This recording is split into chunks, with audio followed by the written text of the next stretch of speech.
And showtime. Ladies and gentlemen, welcome to another episode of the ChannelPro 5-Minute Roundup. Look at news, trends, and tips for the SMB channel in 5 minutes or thereabouts. My name is Rich Freeman. I am executive editor of the ChannelPro Network, also a co-host of this program. I am joined this week, as I am every week, by your other co-host, Erick Simpson, a business transformation and improvement advisor to MSPs and other IT providers. Erick, how goes it? It goes well this week, Rich, other than having to, work a little bit extra every day to make up for that Monday off we all had. Seems a little unfair, doesn't it? I mean, it's a 4-day week. It should actually be a shorter week. And yet I think you're right. A lot of people are probably compensating for the Monday off on their Tuesday through Friday. Don't get me wrong. I'll take the day off, but, just digging back out from under is the next step in the process. Well, let's dive into our story of the week right here. And this is actually from something that appeared in the most recent issue of our monthly magazine at ChannelPro. And it is about Zoom. Now, the two big software phenomena of 2020 were Zoom and Teams. And I'm guessing close to 100% of the people watching or listening right now are Teams resellers to some degree or another.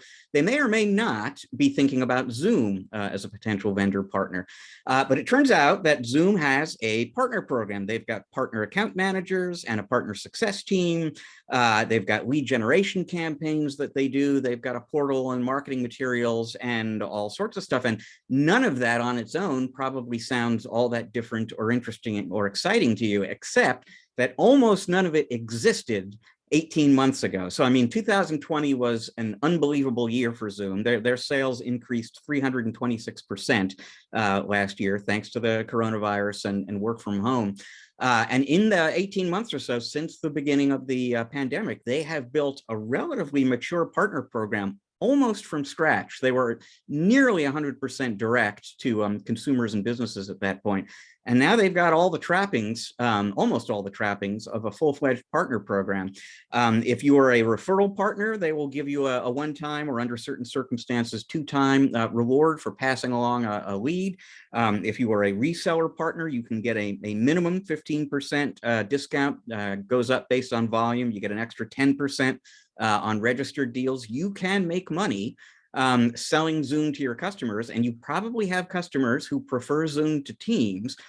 So this is an opportunity, Erick, that a lot of people, I'm guessing, aren't fully aware of, but should at least investigate.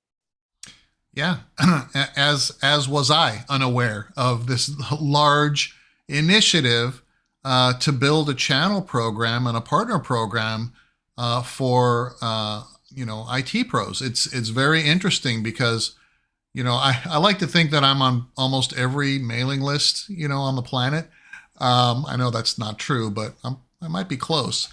But I don't get any emails or any kind of marketing or anything from Zoom for that. I am a Zoom customer. I pay my Zoom bill and I use Zoom for the things that I do. But the messaging and communications that I get from Zoom typically are around that relationship as kind of an end customer. So I'd be interested to find out, folks, if you're receiving partner marketing or recruitment communication from Zoom, let us know in the comments below. But you know what? You're right, Rich. Microsoft Teams isn't for everybody. Zoom isn't for everybody. I have partners that I work with that love Zoom because it's really simple to use. I mean, you don't have to dig into a lot of deep menus to operate Zoom. It's pretty simple, and they like that simplicity. And then I have other partners that I work with that are like, no, do not use Zoom. We only standardize on Microsoft Teams, and that's what we do.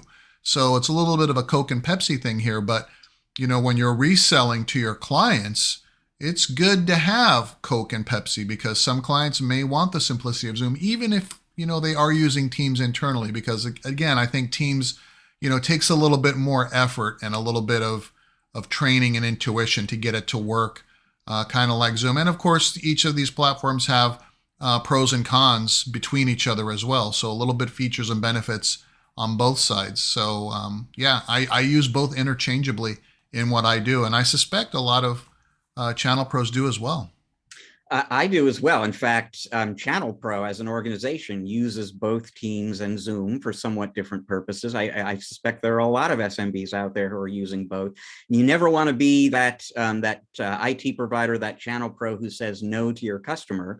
So you absolutely want to be able to support both platforms, and why not make a little money in the process? So again, I mean, check out the Zoom partner program. I will say, I suspect very few people watching or listening right now have heard, directly from Zoom about becoming a partner as well. But I think that could change. Right? They are very much in recruit mode right now.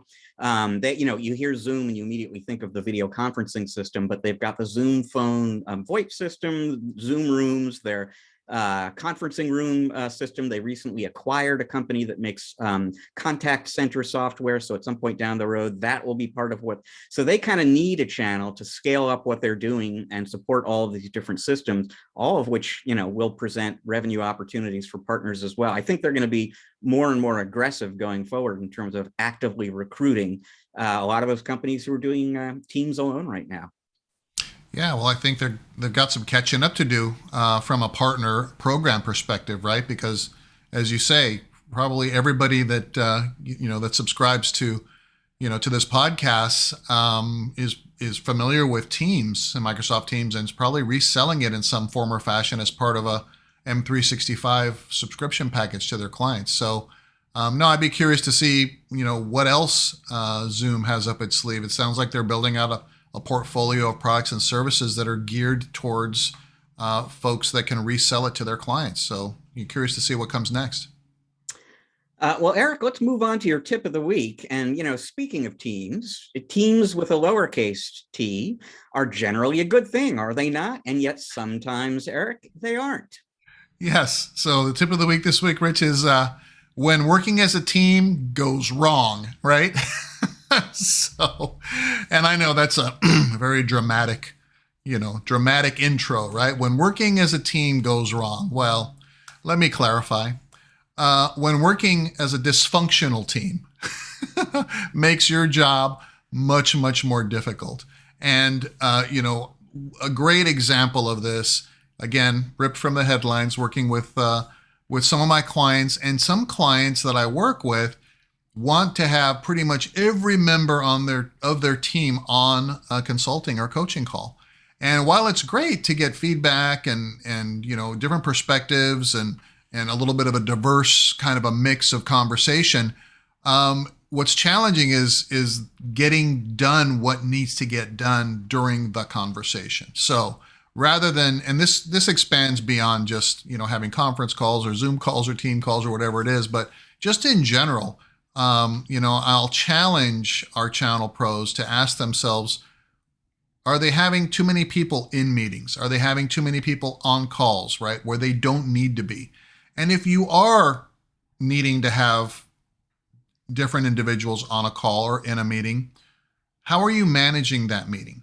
Is there an agenda? Are you sticking to the agenda? Are you getting through the things that need to get done in order to be as efficient as possible and being clear and direct, and then measuring folks' execution of the things from meeting to meeting?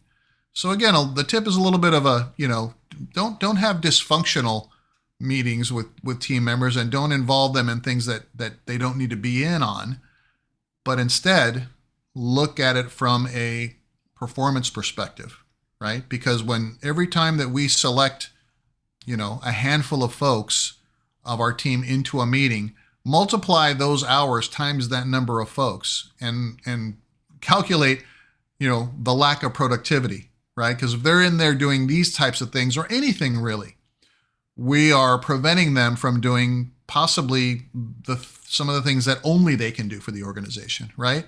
So this conversation can bleed into technician utilization, sales performance, and all these kinds of things.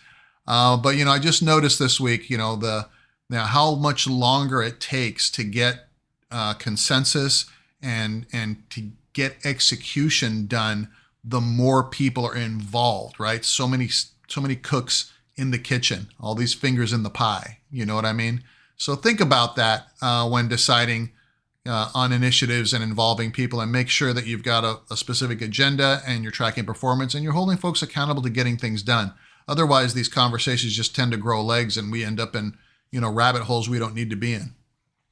In sympathy with our audience, I will say it is a difficult balance to strike, isn't it? Because in some ways, the most expedient thing to do is just make all the decisions on your own and let people, go out and close tickets and so on. But if you do that and people don't feel like they're heard or involved, that can be alienating. On the other hand, if you include everybody in every decision, to your point, you're never going to get anything done. So you do, you got to figure out where that balance is. Like you said, there are techniques that you can use to keep things on track. And even if you are going to have multiple people involved in a call or in a decision-making process, avoid letting that kind of spin out of control.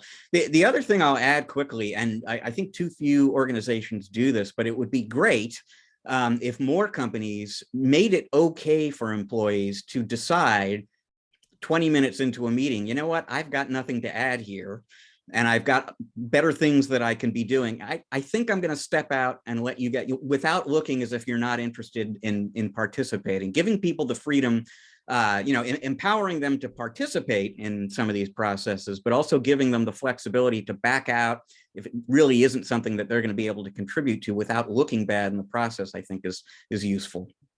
Yeah, it's a lot easier to do when you're on a Zoom or Teams call to just disappear, right? Right. Or leave your avatar up while you're doing other things. Yeah. Yeah. Interesting. Cool. Well, that leaves us time for just one more story this week. And, I'm not even going to tell people how old I am. I'm old. And yet, when I was a young child, that is roughly the time when McDonald's introduced its little cast of characters, including this purple thing called Grimace. And I've gone decades here on planet Earth without really knowing what the heck Grimace is. And in fact, it really hasn't bothered me very much, but it has bothered other people. And finally, we get an answer to the question, what the heck is that big purple thing called Grimace? And it comes to us from a McDonald's store manager in Canada who was doing an interview with the CBC and revealed that Grimace is an enormous taste bud. Who knew? Now, that's interesting that, McDonald's created a purple taste bud character. But the really interesting thing to me is that McDonald's named the taste bud character Grimace. Grimace?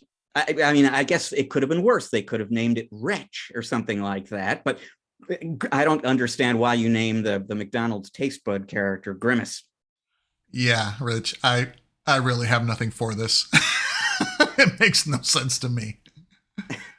This may be why McDonald's has repressed this information for decades at this point, but we've torn the lid off of it now, folks. Grimace is a big, giant purple taste bud. And with that is all the time we have this week for you on the 5-Minute Roundup. We're going to be back again next week with another episode. If you are watching right now, we are also a podcast, which means that you can listen to the show via Spotify, Apple, Google, anywhere you get your other podcasts. If you find us there, please become a subscriber. If you can, if you want to, give us the 5-star rating, because that's going to make the show easier for other people like you to find and enjoy. If you are listening to the podcast right now, why not check us out on video? Easiest way to do that is to go to the ChannelPro Network channel on YouTube. You can become a subscriber there as well. If you click the little bell icon, you'll even get notified when the new episodes get up. If you want to read more about Zoom's partner program and just get all sorts of information about what's happening in the industry and how to grow in your business and be more successful at what you do, go to channelpronetwork.com every day. We've got great new content for you there every day. To learn more about Eric and the work he does with his clients, your destination should be ericksimpson.com. That is ERICK Simpson.com. So once again, thank you for joining us, folks. That's all the time we got this week. We will see you again next week. Until then, please enjoy the rest of your week. Eric and I are enjoying the rest of your week already.